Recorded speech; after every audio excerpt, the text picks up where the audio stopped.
Hello everyone, and welcome to another Manufacturers Cup race in this test season. Round 3 this time around. Only managed to do the final slot, so I kind of have to get it right from the start. Around Interlagos, and as you can see we have all tire compounds available, and the tire wear is on ×3, which means that this race has brought out a very important change from Gran Turismo Sport to Gran Turismo 7. So first we're going to watch the race, analyze it, and then after the race, we're going to talk about these changes, how they happened, and what they actually mean for competitive racing on Gran Turismo 7. So here we are in qualifying, going out on the track, obviously qualifying on the softs. And on the out lap, I found myself kind of close to this Kimi guy in the WRX, so I leave him a bit of space, a few seconds. Should be more than enough to have clean air. But then on my first flying lap, I catch up with him. Here, it would have been fine to stay behind him if he wasn't that close through this corner, so I decide to back off, let this other WRX go, and we go again for the second flying lap. Now, on the second flying lap, the other WRX catches up with Kimi again, slows himself down, slows myself down, so once again, I decide to back off, let them go, give them a few seconds again to give myself a bit of free track, free space to work with, and we go again. So the next flying lap should be fine. But in reality, once again, we catch up with Kimi. He once again slows us down. I try to overtake him, but doesn't work out. So that's another lap that we have to abandon. Third lap in a row. So here, I decide to completely back off. Like, give him as much space as he needs, and everybody else on the track. So I leave plenty of time between myself and the car ahead. We actually go for the flying lap, and it does end up being quite a good lap. So it's 30.6, I believe. Yeah, 30.6. Decent lap, can go a bit faster, but look ahead. Who is that? It's Kimi again. So the next lap, he's gonna go for a move on the Lancer, and they're gonna slow each other down. And guess what? I have to abandon another lap. So at this point, full slow mode. I'm letting them all go.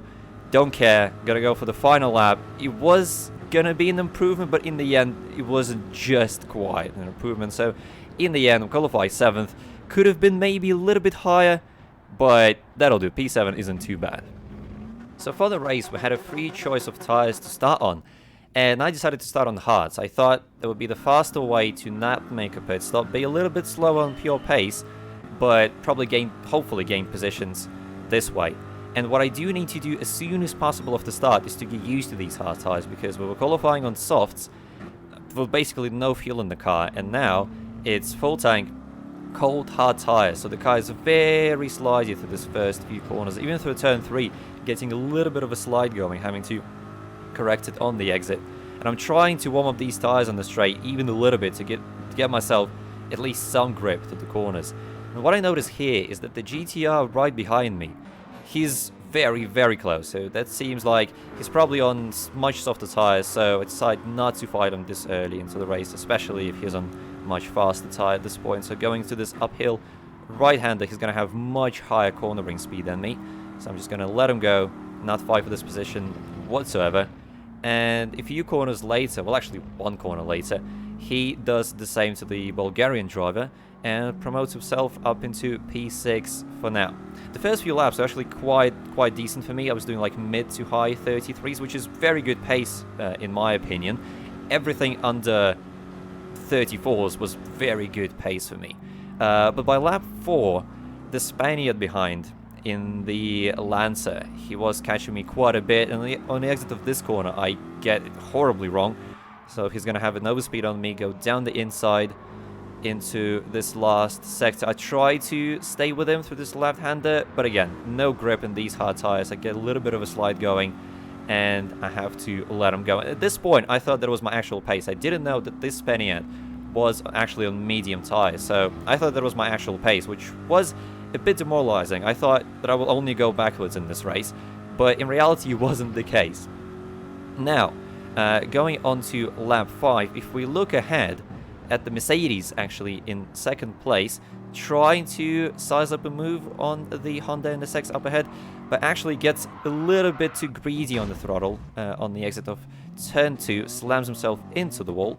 We gain another position courtesy of that, going up into P8, and he's going to rejoin the track and teleport into another dimension where he didn't make the mistake.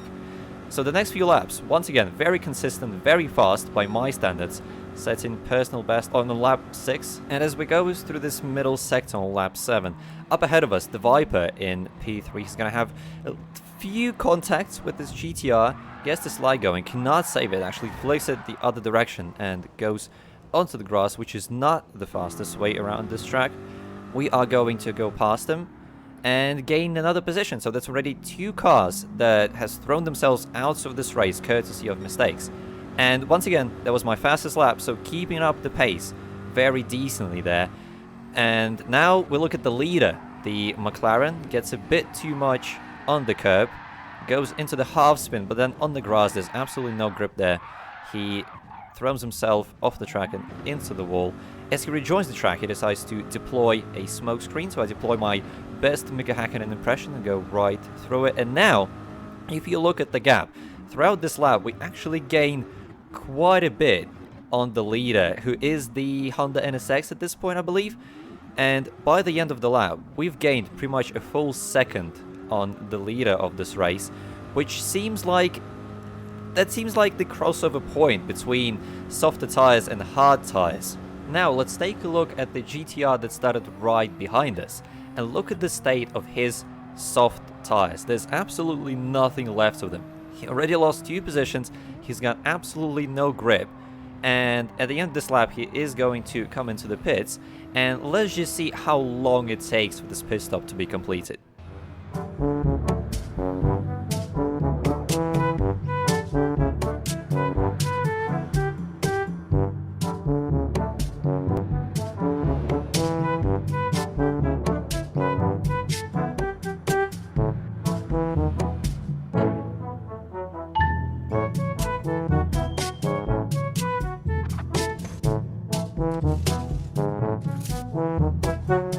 Full 28 seconds later, he comes out of the pits on the fresh set of softs.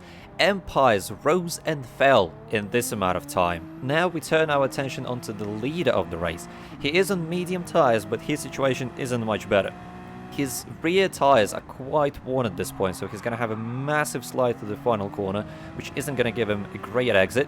And he's actually going to come under the attack from the Subaru right behind him, who started on hard tires. So it seems like at this point of the race the momentum is starting to shift to those who started on the slower hard compound of tires. The WRX isn't going to have a huge advantage down the straight, but into the first corner he's going to have much more grip, he's going to be able to brake much later, and he's going to claim this first position. And at the end of lap 12 the NSX is going to come into the pits as well, and he's going to change his medium tires to the fresh set of softs. And I just keep gaining these positions. I've already moved up into P4 simply courtesy of other drivers making a pit stop when I absolutely do not have to do so. All I need to do right now is to drive fast enough and make sure that the guys who made a pit stop aren't going to catch back up with me. On lap 14, the gap between myself and the Lancer that overtook me at the start of the race actually stopped growing and started coming down just a little bit, especially through the middle sector where the most corners are, which made me realize that probably he was on much softer tires than me at the start of the race, and that's why he was able to overtake me. But now the tire wear is kicking in for him, and he's actually starting to lose pace in comparison to me. So through this middle sector you can visually see me gain on him. And what's also going to help is that Corvette is actually much faster than the Mitsubishi down the straight, so the gap is almost down to less than a second at this point. And in the next lap, as we go through the middle sector once again, the gap is firmly less than a second, so we're going to be in the slipstream, which isn't that important through the middle sector. We might get hit with some dirty air going through these corners, but you can see through this uphill right-hander just how much I gain on him. And the same story is under braking. Into this corner I almost run into the back of him just because of how much more grip I have. And at this point I'm thinking that I actually need to get past him as soon as possible, because I'm thinking that the guys who made a pit stop behind me are gaining exponential, like 2-3 seconds a lap. So I try to stay as close as I can to him through this middle sector to maybe, just maybe, be able to go for a move down on the main straight into turn 1. So we do exactly that. Coming up to the final corner, it's very important to get a good run out of it, to carry your momentum down the main straight.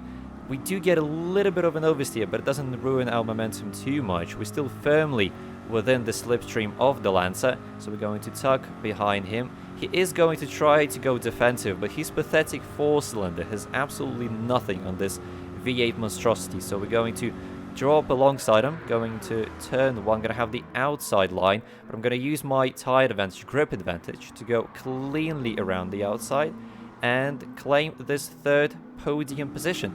At this point, if you look at the map, the chasing path, the people who already made a pit stop, they're going through turn 1 and 2 at the moment, so I have to push in order to make sure that I stay ahead of them. But as we start the final lap of the race, it turns out that they're not gaining anything whatsoever. If we look at the map again, as I go through turn 2 and now turn 3, they're still going through turn 1 and turn 2, which means that they've gained absolutely nothing at this point.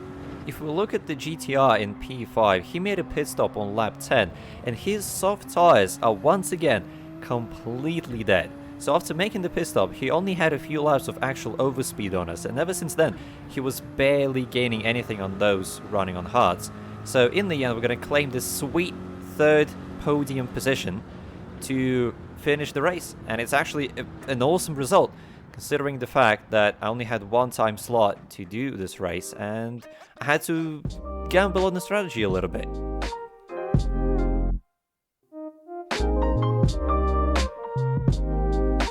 This race showed us that, unlike Gran Turismo Sport, going on the faster tire is not always the best strategy, because those who made a pit stop, they were absolutely unable to pull out a gap big enough to compensate for that pit stop made, and their tires, especially soft tires, wore out so fast that by the end of their second stint they stopped gaining time whatsoever. And this, I think, is the best change done from Gran Turismo Sport to Gran Turismo 7, and this change actually came due to a few smaller changes that at first sight aren't that important, aren't that noticeable. One of them being that the pit stops are now much longer. This change was done still in Gran Turismo Sport, but it carried over into this game, which I'm very happy. That actually means that you lose quite a bit of time in the pit stop, and it makes you think twice about whether you make a pit stop or not. The second biggest part of this whole change is the fact that they've changed the tire model a little bit and the physics of the car, of driving as a whole, because now it seems like the hard tire is actually more usable. It has a bit more pace than it used to, and the soft tires wear out way faster, and medium tires as well. They wear out way faster than the hards, which makes hard tires actually fast enough and durable enough to make them be usable throughout the race. And the fact that you have to adjust new physics actually helped this change quite a bit, because you can no longer just send the car into the corner. You have to drive carefully, you have to look after your tires. Looking after your tires actually pays off in this game. So I think all those changes coming together to make sure that you actually have to think about your strategy in the race, because before it was always the case of going on the fastest tire available, making a pit stop, and doing it over and over again. Because even completely dead soft tires were still faster than hards, which made it really difficult to make the hard tire strategy work, when on this game it seems like in most cases it is going to be faster to not make a pit stop, which is usually the case in real life, because especially in GT racing, pit stops take quite a bit of time, and if you do make a pit stop, you need to make sure that you can gain the time lost on the track. You can utilize your softer tires or your newer tires to good advantage to make sure that you overcome the time loss that you had to take making a pit stop. Overall, I think that this is an awesome change in the Gran Turismo series. That means that the competitive racing, whether it's daily races, FIA races, league racing, they actually have way more strategy involved in them. You can actually make the hard tire strategy work. You can have different drivers on different strategies, and they both gonna have an opportunity at getting a good result. So going forward, I think these changes are gonna make any form of competitive racing on Gran Turismo much more exciting, because you will actually have to think about the strategy that you do during the race, whether it's daily races, FIA races, league races, or whatever form of competitive racing you do Gran Turismo 7. So I personally think it's one of the most underrated and unnoticed at first features of Gran Turismo 7, which made for quite a big change in comparison to Gran Turismo Sport. And I really hope that I'm not wrong in saying that this is going to make any form of competitive racing on Gran Turismo way more fun from now on. So please do let me know what you think about it in the comment section down below. Please leave a like if you enjoyed the video and subscribe to the channel. Don't forget to follow me on Twitch as well to catch all the live streams on Gran Turismo 7 and more. Thank you so very much for watching this video. I hope you have a beautiful day, and I will see you next time.